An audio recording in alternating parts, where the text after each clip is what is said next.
If nothing else, Full Spectrum Warrior is a one-of-a-kind game. Here's this game that started its life as a military simulation commissioned by the Army, and only later did it become this tactical squad-based real-time strategy game of sorts with action elements, and that puts you kind of right in the thick of the action. You're following along with these men as they're dodging bullets and returning fire against these heavily entrenched foes. The game gives a truly great first impression. It looks outstanding, it sounds really impressive and lifelike. The thing is, though, the gameplay itself often feels like a string of puzzles whose solutions are pretty obvious. The game's tactical options, though they seem to be pretty diverse, are actually pretty limited in practice due to the linear and pretty straightforward level design in the game. Basically, by the time you reach the conclusion of Full Spectrum Warrior's campaign, which you could play either solo or cooperatively over Xbox Live, you'll have long since gotten used to the gameplay and it'll have become rather monotonous in a lot of ways. With that said, Full Spectrum Warrior is definitely a very good game. It's interesting and it's impressive in a lot of ways. It's just not quite as great as it probably could have been. The game begins with a MOUT training session which walks you through all the elements of play and really does a good job of teaching you the ropes. This training sequence also does a great job of setting the atmosphere for the game. You yourself don't represent a specific character in the game. You're this disembodied kind of force moving with the characters, and you'll see as your view kind of bounces along beside them as they're running from point to point, as though you're kind of an entrenched video journalist or something like that. Perhaps it's a testament to the Army's MOUT training, but this training session at the beginning of the game is so good that it teaches you pretty much everything you'll need to know about the gameplay, and there really isn't much of a learning curve to tackle after that.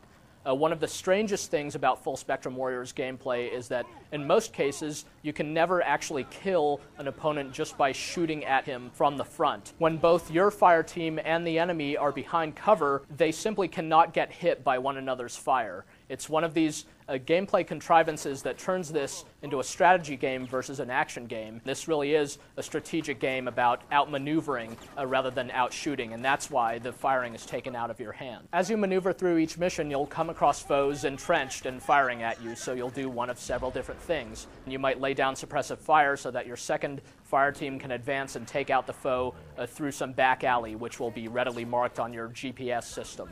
Or you might lay down a smoke grenade so that you could run to a more advantageous location without any risk of being shot, since enemies will simply cease fire when there's a smoke grenade in front of them. In practice, there's usually just one or two obvious ways in which to bypass the opponent, and then you kind of rinse and repeat, and occasionally you'll be beset by ambushes as you advance. Enemies might start firing on you from the rear or something like that. You might die and fail the mission and then reload from the last save point, but then you'll know where the enemies are going to pop up, so there really isn't much necessity to approach cautiously when you could just kind of take a save and reload approach. One of the reasons Full Spectrum Warrior's campaign isn't terribly involving is that the enemy artificial intelligence pretty much flat out sucks. Enemies will simply fire at you and won't do much else. You'll sometimes see them strategically retreat or strategically ambush you, but these tend to be very scripted moments that play out the same way each time. Otherwise, you'll see enemies do totally boneheaded things like keep firing to the side, whereas you've got them flanked and are sending dozens of bullets their way. They won't run for cover. Fortunately, your own squad is a lot smarter, and in fact, your own squad does a lot of the work for you. Your guys are going to lie down and go prone if they're caught in the line of fire. They'll return fire if in danger. They'll keep their heads down. They'll look around corners to spot any enemy units in the vicinity. Co-op over Xbox Live is actually very straightforward. All that happens is you have half the amount of control that you normally would. You control one fire team of 4 men rather than 2 fire teams of 4. And for the most part, it's just not quite as fun to only control one fire team and end up having to wait around for your partner to do his job. The game also features 2 different difficulty options, the default of which is actually rather easy and the harder of which is very hard. It features more greater enemy numbers and is far less forgiving of your errors. It's hard even to the point that if you finish the game on normal, you'll have a tough time getting through the hard mode intact. By the time you finish the campaign on normal, you'll have probably grown weary of the gameplay here. Full Spectrum Warrior truly is a unique game, though, and it's played from this unique perspective and does offer a lot of strategic interest, even though it doesn't offer a lot of tactical realism. It plays more like a puzzle game than like a true strategy game, and it certainly isn't really an action game, so don't go into it expecting a shooter.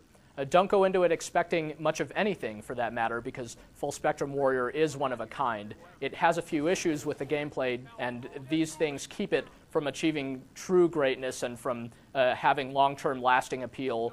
But the game's incredible presentation and its unique style and atmosphere do contribute to a game that's very good overall. So do check it out if you've been looking forward to it.